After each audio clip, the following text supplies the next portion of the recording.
किसी ने बड़े कमाल की बात कही है कि जीवन के रण में खुद ही श्री कृष्ण और खुद ही अर्जुन बनना पड़ता है। रोज अपना ही सारथी बनकर जिंदगी की महाभारत से लड़ना पड़ता है। आपको जो कहानी सुनाने जा रहा हूँ ये काफी कुछ सिखाएगी। कहानी शुरू होती है एक बिजनेसमैन से जो अपने बिजनेस को लेकर काफी चिंता किया करते थे कि क्या होगा आने वाले कल में, कैसे काम आगे बढ़ेगा। उनका एक लड़का था। वो लड़का काफी बार कहता था कि पापा मुझे मौका दो, मुझे भी बिजनेस करना आ गया है, मुझे भी एक बार संभालने दो। लेकिन वो व्यक्ति कभी मौका नहीं देता था। बच्चे को एक दिन इस बिजनेसमैन को दिल का दौरा पड़ा। हार्ट अटैक की वजह से हॉस्पिटलाइज्ड हुआ, अस्पताल में भर्ती था। बच्चा दौड़ करके पहुंचा, देखा कि पापा एडमिट है। डॉक्टर्स ने कहा कि अब थोड़ा पहले से ठीक है, धीरे धीरे रिकवर होंगे। इस लड़के ने अपने दोस्त को कॉल किया कि भाई आजा, मेरे पापा एडमिट है। और वो दोस्त आ गया। उसने पूछा क्या हो गया पापा को, सारी बात हुई। उसके बाद ये जो बिजनेसमैन का लड़का था उसने बोला चलना बाहर चल के आते हैं, बहुत देर हो गई। इधर अस्पताल से बाहर निकले तो एक आइसक्रीम वाला दिखाई दिया। बिजनेसमैन के लड़के ने कहा कि भाई आज आइसक्रीम खाते हैं। वो लड़का चौंक गया। जो दोस्त था कि यार क्या पागलपन है, पता ना क्या चल रहा है, पापा अंदर भर्ती ही, यह बाहर आइसक्रीम खरीदी के खा रहा है। उसके बाद खाने लगे तो वो जो दोस्त था उससे रहा नहीं गया। उसने पूछ लिया इस लड़क से कि भाई समझ नहीं आ रहा है तुम्हारे बिजनेस का क्या होगा आने वाले कल में, तेरे पापा एडमिट हो गए हैं, उनकी तबीयत ठीक नहीं है, दिल का दौरा पड़ा है, हार्ट अटैक हुआ है, तो ये आइसक्रीम खा रहा है, मुझे समझ ही नहीं आ रहा है। उसने जो बात कही वह ध्यान से सुनी। उसने कहा कि मुझे मालूम है, तो ये सोच रहा हूँ कि मेरे पापा एडमिट है और आइसक्रीम चल रही है, चल रहा है नहीं। मैं भगवान श्री कृष्ण का बहुत बड़ा भक्त हूँ और उनकी दो बातें हमेशा जिंदगी में याद रखता हूँ। पहली बात जो हम सबको मालूम है कि काम करना है, फल की चिंता नहीं करनी है, तो जो होगा देखा जाएगा। अपने काम पर फोकस करूंगा, बिजनेस भी अच्छा चलेगा। दूसरी बात मैं तुम्हें एक कहानी सुनाता हूँ, समझ में आ जाएगी। भगवान श्री कृष्ण की जो पत्नी थी गया, भगवान श्री कृष्ण के पास गए और कहने लगी कि क्या हो गया है। भगवान श्री कृष्ण ने कहा कि जो हो गया है उसको स्वीकार कर लो,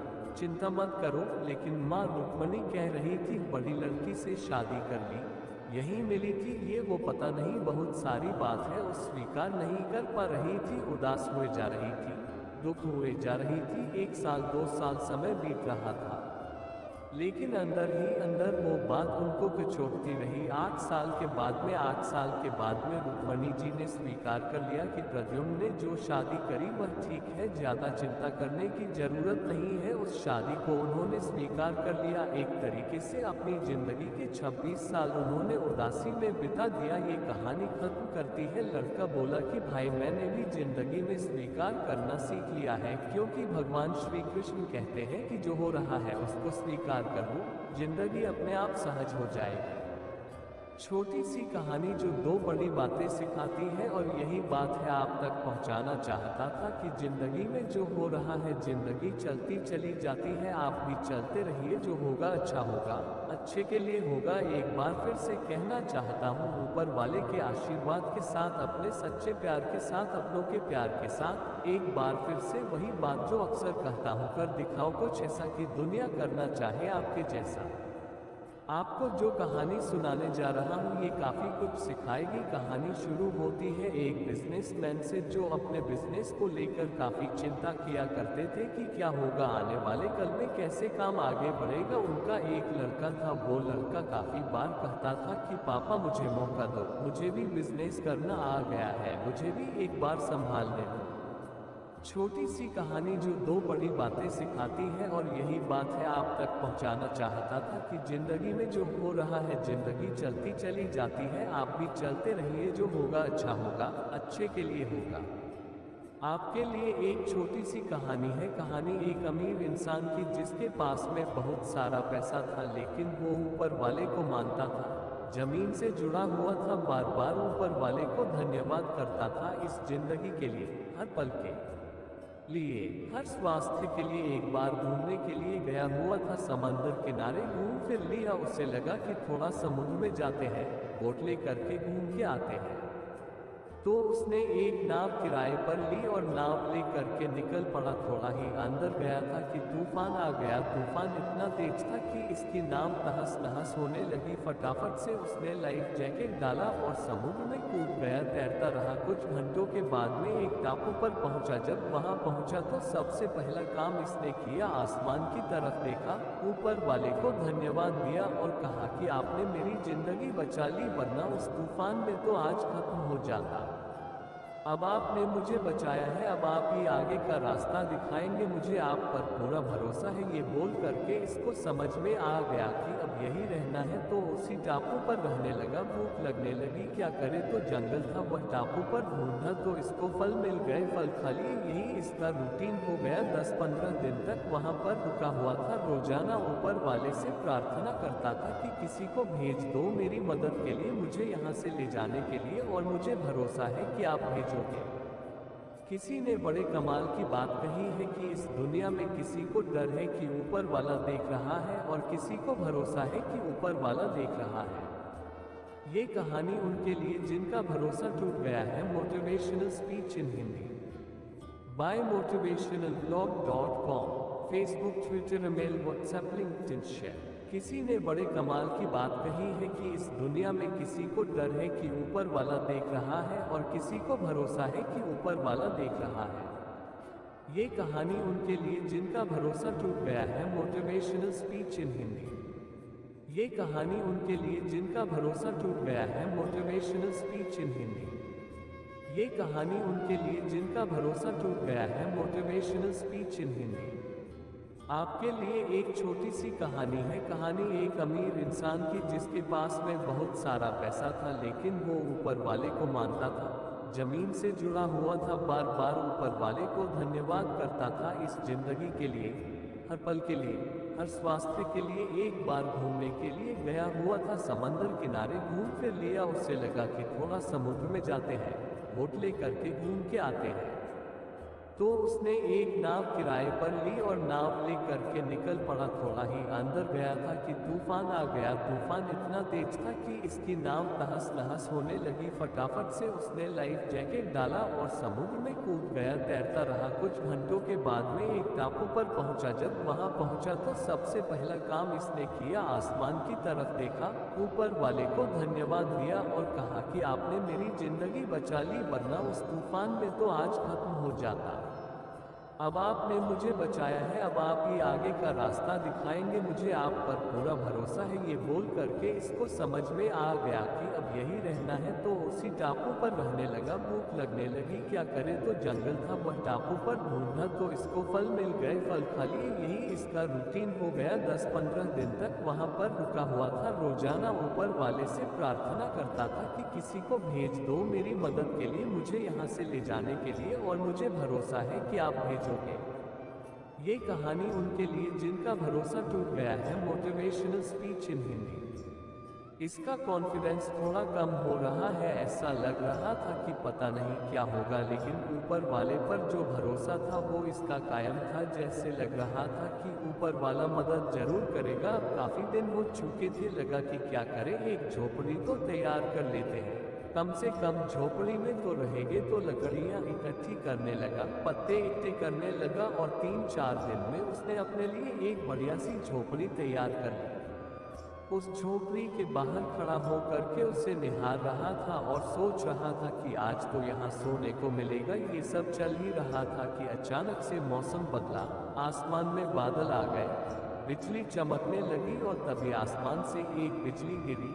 जोरदार आवाज आई और वो जो बिजली गिरी वो इसकी झोपड़ी पर गिरी। झोपड़ी जल कर के खाक होने लगी, राख होने लगी। अब जो इस आदमी का कॉन्फिडेंस था बिल्कुल नष्ट हो गया, शून्य हो गया। इसकी आंखों से आंसू आने लगे। ये बैठ गया, सर पर हाथ रख लिया और बोलने लगा, एक झोपड़ी मैंने तैयार की और ऊपर वाले आपने उसको भी जला दिया। ये ऊपर वाले को कोसने लगा। इसका दिमाग खराब हो गया कि क्या हो गया। तभी इसको सुनाई दी किसी की आवाज, समुद्र किनारे 2 लोग खड़े थे, नाव लेकर के आए थे छोटी सी, और इसे बुला रहे थे कि आ जाओ, हम आपको लेने आए। जब भी उनके पास में पहुंचा तो उन्होंने बताया कि हमने दूर से देखा टापू पर एक झोपड़ी जल रही है। हम समझ गए कि कोई है वहां पर जो अपनी झोपड़ी जला करके हमें इशारा कर रहा है कि मेरे पास आओ, मेरी मदद करो।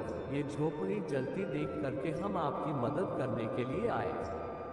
जहां उन लोगों ने कहा, इस अमीर आदमी ने एक बार फिर ऊपर वाले की तरफ देखा, आसमान की तरफ देखा और माफी मांगने लगा कि माफ करना भगवान, मुझे लगा था कि मेरी झोपड़ी आपने जला दिया। आपने तो मेरी झोपड़ी इसलिए जलाई ताकि किसी को इशारा मिल जाए कि उसे यहाँ आना है मेरी जान बचाने के लिए। आपने तो झोपड़ी इसलिए जलाई ताकि मेरी जान बच सके, मुझे आगे का रास्ता दिख सके। मैं पागल था, मैं मूर्ख था जो आपको कोसने लगा था। आपने तो अभी भी मेरा साथ नहीं छोड़ा है, आप हमेशा मेरा साथ देते रहना। आपके लिए एक छोटी सी कहानी। यह कहानी महाभारत के युद्ध की। युद्ध के प्रारंभ होने से पहले युद्ध भूमि को तैयार किया जा रहा था। कुरुक्षेत्र की भूमि को समतल बनाया जा रहा था, पेड़ों को हटाया जा रहा था। उस युद्ध भूमि का मुआयना करने के लिए एक दिन पहले निरीक्षण करने के लिए भगवान श्री कृष्ण और उनके मित्र धनुर्धर अर्जुन पहुंचे। वो मुआयना कर रहे थे, देख रहे थे तैयारी किस तरीके से चल रही है।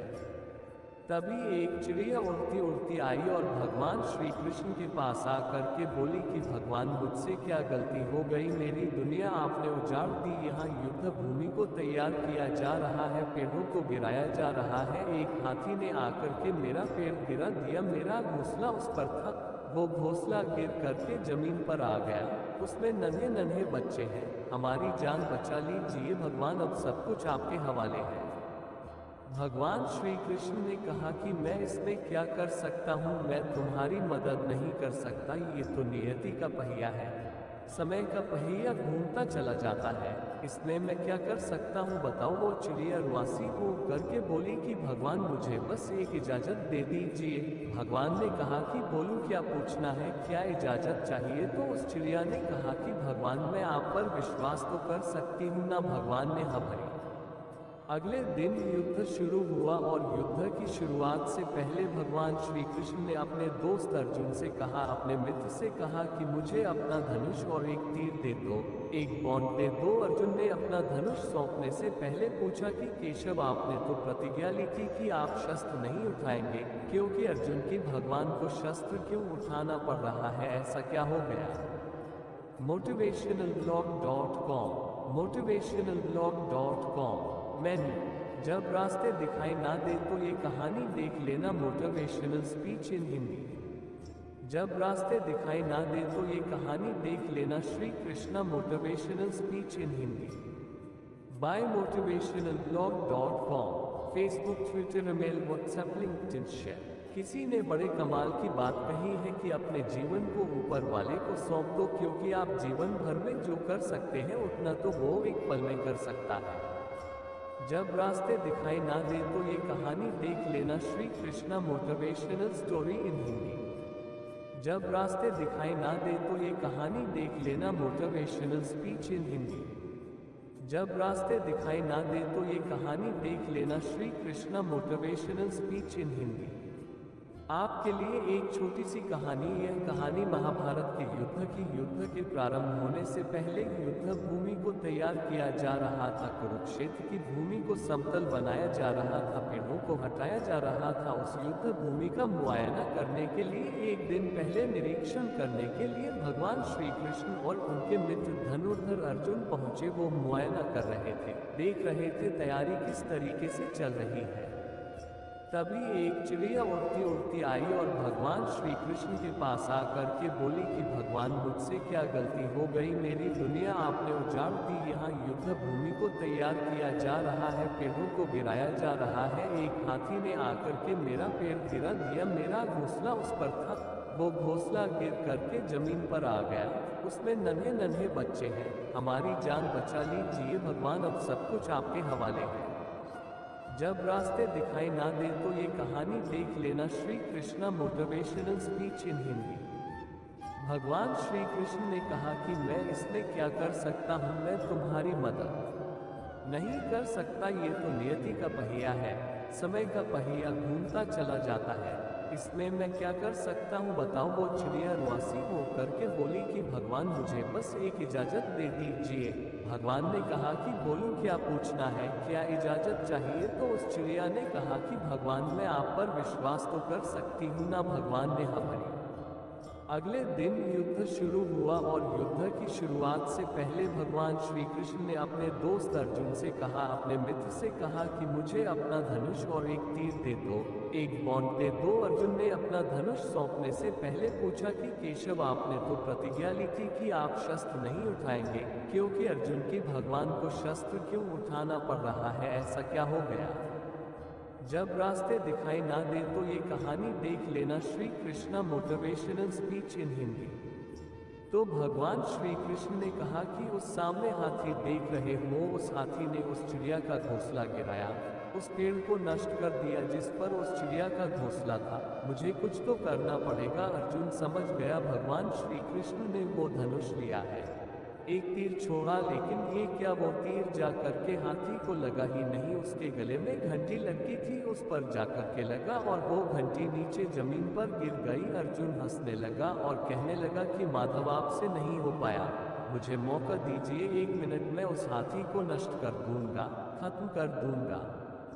भगवान ने कहा कि नहीं नहीं हो गया, बस इतना काफी था। अर्जुन ने भी ज्यादा सवाल जवाब नहीं किए। 18 दिन तक युद्ध चला और उसके बाद में जब पांडवों की जीत हुई तो एक बार फिर से उस मैदान को साफ किया जा रहा था, क्योंकि काफी युद्ध के बाद में जो नुकसान हुआ था, बहुत सारा सामान गिरा पड़ा था, साफ सफाई चल रही थी। भगवान श्री कृष्ण एक बार फिर से अपने दोस्त अपने मित्र अर्जुन के साथ में उसी भूमिका करने के लिए निकले और अर्जुन से कहा कि एक काम कीजिए, जब रास्ते दिखाई ना दे तो ये कहानी देख लेना मोटिवेशनल स्पीच इन हिंदी। जब रास्ते दिखाई ना दे तो ये कहानी देख लेना Shri Krishna motivational speech in Hindi by motivationalblog.com, Facebook, Twitter, email, WhatsApp, LinkedIn, share.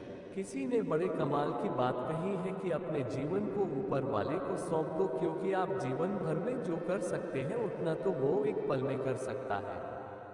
जब रास्ते दिखाई ना दे तो ये कहानी देख लेना Shri Krishna motivational story in Hindi. जब रास्ते दिखाई ना दे तो ये कहानी देख लेना मोटिवेशनल स्पीच इन हिंदी।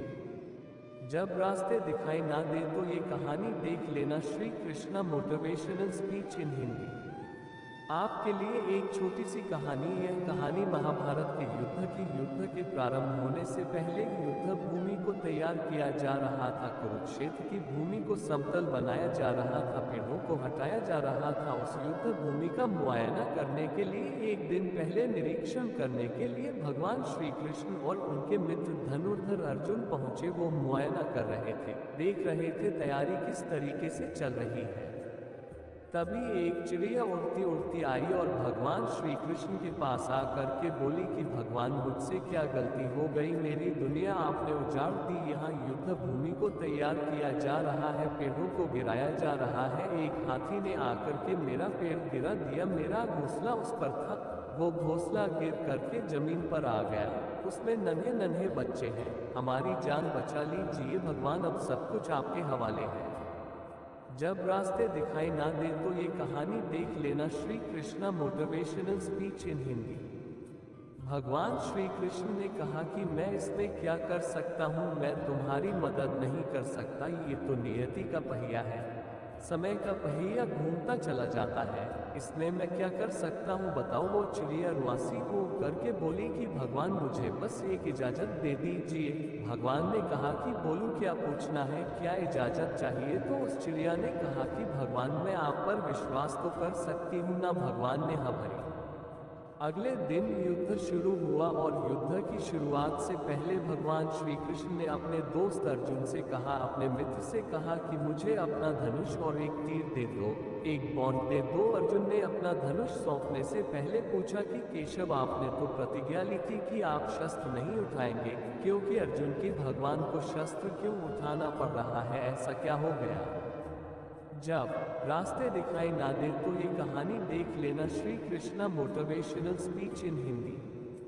तो भगवान श्री कृष्ण ने कहा कि उस सामने हाथी देख रहे हो। उस हाथी ने उस चिड़िया का घोंसला गिराया, उस पेड़ को नष्ट कर दिया जिस पर उस चिड़िया का घोंसला था। मुझे कुछ तो करना पड़ेगा। अर्जुन समझ गया भगवान श्री कृष्ण ने वो धनुष लिया है। एक तीर छोड़ा, लेकिन ये क्या, वो तीर जा करके हाथी को लगा ही नहीं। उसके गले में घंटी लटकी थी, उस पर जाकर के लगा और वो घंटी नीचे जमीन पर गिर गई। अर्जुन हंसने लगा और कहने लगा कि माधव, आपसे नहीं हो पाया, मुझे मौका दीजिए, 1 मिनट में उस हाथी को नष्ट कर दूंगा, खत्म कर दूंगा। भगवान ने कहा कि नहीं नहीं, हो गया, बस इतना काफी था। अर्जुन ने भी ज्यादा सवाल जवाब नहीं किए। 18 दिन तक युद्ध चला और उसके बाद में जब पांडवों की जीत हुई तो एक बार फिर से उस मैदान को साफ किया जा रहा था, क्योंकि काफी युद्ध के बाद में जो नुकसान हुआ था, बहुत सारा सामान गिरा पड़ा था, साफ सफाई चल रही थी। भगवान श्री कृष्ण एक बार फिर से अपने दोस्त, अपने मित्र अर्जुन के साथ में उसी भूमिका करने के लिए निकले और अर्जुन से कहा कि एक काम कीजिए, जब रास्ते दिखाई ना दे तो ये कहानी देख लेना। Shri Krishna motivational speech in Hindi. मेरे रथ से उतरिए और जाकर के नीचे वो जो घंटी रखी है उसको हटा दीजिएगा। अर्जुन चौंक गया कि हमने युद्ध जीत लिया है, हम इतने महान बन चुके हैं और यह मुझे एक घंटी उठाने के लिए, युद्ध भूमि की साफ सफाई करने के लिए कह रहे हैं। लेकिन जानता था भगवान है, कुछ भी कह सकते हैं। रथ से नीचे उतरा, जा करके उस घंटी को उठाया, साइड किया और जैसे ही उस घंटी को उठाया वैसे ही उसके नीचे से नन्हे नन्हे बच्चे चिड़िया के फड़फड़ाते हुए उड़ान भर ली, उन्होंने उड़ गए। अर्जुन की आंखें नम हो गईं। उस घंटी के नीचे था वो घोंसला उस चिड़िया का जो मदद मांगने आई थी। 18 दिन के युद्ध में वो चिड़िया और उसके बच्चे सुरक्षित रहे, क्योंकि घंटी वहां पर उनका सुरक्षा कवच बनकर आ चुकी थी। चिड़िया ने शुरुआत में सिर्फ ये कहा था कि क्या भगवान, मैं आप पर विश्वास तो कर सकती हूँ ना, और भगवान ने हाँ भरी थी। आलसी लड़के की कहानी। एक बहुत पुरानी कथा है कि गुरुजी ने अपने शिष्य को पारस का पत्थर दिया। वो शिष्य जो कि बड़ा आलसी था, गुरुजी ने कहा कि बेटा, शाम तक का समय है, तुम इस पारस के पत्थर से जिस भी लोहे को छुएंगे वो सोना बन जाएगा। ज्यादा से ज्यादा सोना बना लेना। तुम्हारे पास आज गोल्डन चांस, शाम तक का समय है, शाम में वापस आऊंगा और ये पत्थर, चमत्कारी पत्थर तुमसे छीन लूंगा। याद रखना, समय सिर्फ शाम तक का है। शिष्य बहुत आलसी था, बहुत लेजी था। उसने सोचा कि ब्रेकफास्ट के बाद चले जाएंगे। नाश्ता करने के बाद उसे लगा कि भी तो पूरा दिन पड़ा हुआ है, लंच के बाद चले जाएंगे। उसने थोड़ा आराम कर लिया। लंच के बाद उसे मीठी सी प्यारी सी नींद आ गई।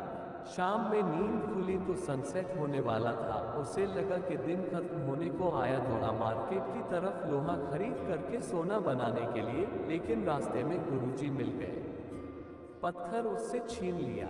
उस लड़के को उस दिन समझ में आया कि आलसी जीवन से बहुत कुछ छीन सकता है। उस दिन के बाद उसने आलसी होना बंद कर दिया। ये कहानी आपने भी सुनी होगी। चाणक्य कहते हैं कि जो इंसान आलस्य में गिरा होता है वो जीवन में कभी भी सक्सेसफुल नहीं हो सकता है। सेल्फ कॉन्फिडेंस को बूस्ट कर पाए और बाकी जो छोटे छोटे काम है दिन भर के वो तुरंत कर पाए, आलस को भगा पाए। तीसरी चीज है आत्मविश्वास लेकर के आई है। अगर आप अंदर से कॉन्फिडेंस लेकर के आते हैं कि मैं आलस्य को भगा सकता हूँ, मैं अपनी लेजी लाइफस्टाइल से बाहर निकल सकता हूँ, तो इससे बढ़िया चीज नहीं है। जब आपको अंदर से अलग से आ रहा होता है तो जिस चीज की जरूरत होती है वो होती है विल पावर, यानी कि संकल्प, यानी कि इच्छा शक्ति। आप चीजों को टालना बंद कर देते हैं।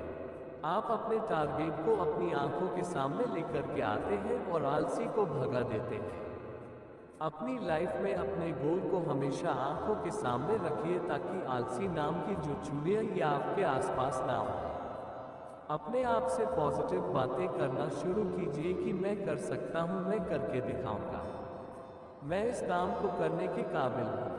आप अपने आप का जो वो मन है, जो आलसी मन है, उसको हटाना शुरू कीजिए, उससे लड़ना शुरू कीजिए। तो आप देखेंगे कि अगर आप सेल्फ कॉन्फिडेंस लेकर के आ रहे हैं, अपने टारगेट को सामने रखें, रहे हैं तो आपका अलग से आप करा सकते। इतना भी मुश्किल नहीं है। आलस्य को हराने के लिए सिर्फ आत्मविश्वास की जरूरत है। खुद पर विश्वास रखें। आलस्य एक ना एक दिन जरूर से आ जाएगा और आप अपनी लाइफ में एक पॉजिटिविटी के साथ उस मंजिल तक पहुंचेंगे जहां आप पहुंचना चाहते हैं। जल्द से जल्द पहुंचना चाहते हैं, लेकिन बीच में वो आ जाता है और आपको बहुत पीछे ले जाता है। इसलिए बहुत आगे चलिए, जमाने से आगे दौड़ना शुरू कीजिए। चौथा पॉइंट है, आपकी जो विल पावर है वही आपको आगे ले जा सकती है। इच्छा शक्ति ही आपको जीत दिला सकती है, आलस से भगा सकती है। बहुत सारे लोग कहते हैं कि मोटिवेशनल वीडियो देखने से हमारी लाइफ में मोटिवेशन आता है, पॉजिटिविटी आती है। वो गलत कह रहे होते हैं। मोटिवेशनल वीडियो देखने से आपकी लाइफ जो है वो सुधरती नहीं है। आपकी लाइफ तब सुधरती है जब आप अंदर से खुद को मोटिवेट करते हैं। Self motivation is the key. Self motivation तब आता है जो आप अच्छी अच्छी बातें सुन लेते हैं लेकिन उन्हें अप्लाई करना शुरू करते हैं। सिर्फ सुन लेने से, वीडियो देख लेने से बात नहीं बनती। बातें सुन लेने से बात नहीं बनती, चल कर के दिखाना पड़ता है। मैं आपसे कहूं कि आपको दिल्ली का रास्ता तय करना है। दिल्ली आप पहुंच सकते हो, सिर्फ कहता रहा हूं और आप चलना शुरू ना करें तो आप कभी भी पहुंच नहीं पाएंगे। मोटिवेशन धरा का धरा रह जाएगा। इसलिए सबसे इम्पोर्टेंट है, अपनी सिस्टम ऑन कीजिए। अपने आप से कहिए कि मैं करके दिखाऊंगा।